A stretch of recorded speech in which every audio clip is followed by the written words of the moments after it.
جس نماز کو اگر ایک وقت کی نماز جان بوجھ کر کے چھوڑ دی جاتی ہے، ایک وقت کی نماز جان بوجھ کر اگر چھوڑ رہے ہیں، تو ایسا شخص زانی سے بھی بدتر ہے۔ ایک شخص زنا کر رہا ہے اور ایک شخص نماز چھوڑ رہا ہے جان بوجھ کر، تو وہ زانی شخص اس بے نمازی سے بہتر ہے جو بے نمازی کی جان بوجھ کر کے نماز چھوڑ رہا ہے۔ کیا آپ کو وہ تاریخ معلوم نہیں؟ حضرت موسیٰ علیہ الصلوۃ والتسلیم کے زمانے ہی میں قوم بنی اسرائیل کے خاتون پیغمبر موسیٰ کی بارگاہ میں حاضری پیش کرتی ہیں اور اپنے جرم کا اعتراف کرتے ہوئے کہتی ہے، پیغمبر رب سے میرے لیے دعا کیجیے کہ اللہ ہماری خطا معاف فرمائے، مجھ سے خطا ہو گئی، حکم شرع کے خلاف مجھ سے عمل ہوا، یعنی زنا جیسے بدترین عمل کا صدور ہوا، نتیجے میں پیٹ میں حمل ٹھہرا، پیدائش کے بعد میں نے اسے بچے کا خاتمہ کر دیا۔ موسیٰ پیغمبر آپ اللہ کی جلیل القدر پیغمبر ہیں، میرے لیے دعا فرمائیے کہ اللہ ہماری اس خطا کو معاف فرما دے۔ حضرت موسیٰ علیہ الصلوۃ والتسلیم اس گفتگو کو سننے کے بعد جلال میں آتے ہیں، چونکہ آپ جلالی پیغمبر تھے۔ خاتون کہتے تم یہاں سے دور ہو جا، کہیں ایسا نہ ہو کہ تمہاری وجہ سے اللہ یہاں پر اسی وقت عذاب نازل فرما دے۔ اتنا بدترین عمل کیا۔ خاتون بارگاہ موسیٰ سے واپس ہو رہی تھی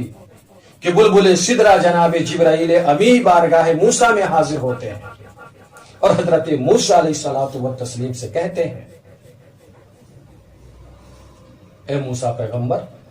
اللہ فرما رہا کہ ایک توبہ کرنے والی جو بندی ہے، خاتون ہے، اسے اپنے در سے تم بھگا رہے ہو۔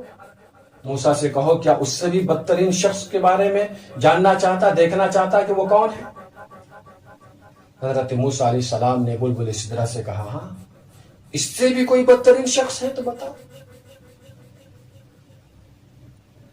اللہ رب العزت کی طرف سے جناب بلبل سدرہ جو آئے ہوئے تھے، انہوں نے کہا، اللہ کے ان احکام کو، اس گفتگو کو، اس حصے کو بیان کرتے ہوئے کہا، اے موسیٰ علیہ السلام، اس خاتون سے، اس زانیہ خاتون سے بھی زیادہ بدتر اگر کوئی ہے تو وہ شخص ہے جو ایک وقت کی نماز جان بوجھ کر کے چھوڑ دیتا ہے۔ اللہ اکبر۔ معاشرے میں ایک زنا ہو جائے تو ایک بیٹی اور بیٹے کے دونوں کے گھر والوں کا بائیکاٹ کرنے کے لیے پورا معاشرہ تیار رہتا ہے۔ یہ کیوں نہیں معاشرہ بنایا جا رہا ہے کہ جس گھر کے لوگ نماز نہیں پڑھیں گے اس گھر کے نکاح میں ہم شریک نہیں ہوں گے، اس گھر کے نماز جنازہ میں شریک نہیں ہوں گے، اور ہم اس گھر کا بائیکاٹ کریں گے جس گھر کے لوگ نماز نہیں پڑھتے۔ زنا جیسا عمل اور ایک وقت کے نماز چھوڑنے جیسا عمل، دونوں عمل کو اللہ رب العزت کی بارگاہ میں رکھیے اور پھر فیصلہ لیجیے خدا سے، بدترین اس میں کون ہے اللہ تیری بارگاہ میں؟ یہ بے نمازی بدترین ہے یا یہ کہ یہ زانی بدترین ہے؟ خدا کا فیصلہ یہ آئے گا کہ یہ بے نمازی جو ہے ہمارے نزدیک زیادہ بدتر۔ ضرورت ہے کہ وہ عبادت، وہ حکم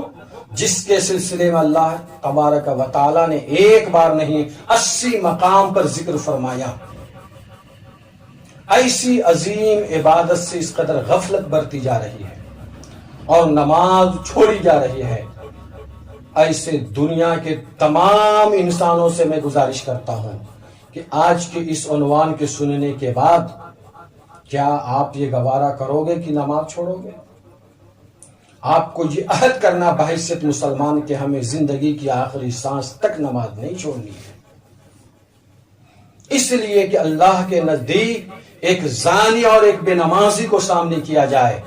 تو یہ فیصلہ آتا ہے کہ زانی سے بھی زیادہ بدتر بے نمازی ہے۔ تو غور و فکر سے یہ جو دعوت سامنے آئی کہ یہ جو اہم ترین عبادت ہے، میدان محشر میں عبادتوں کے تعلق سے جو سوال ہوگا وہ پہلا سوال نماز کے بارے میں ہوگا، جس نماز سے ہم اس قدر غفلت برت رہے ہیں۔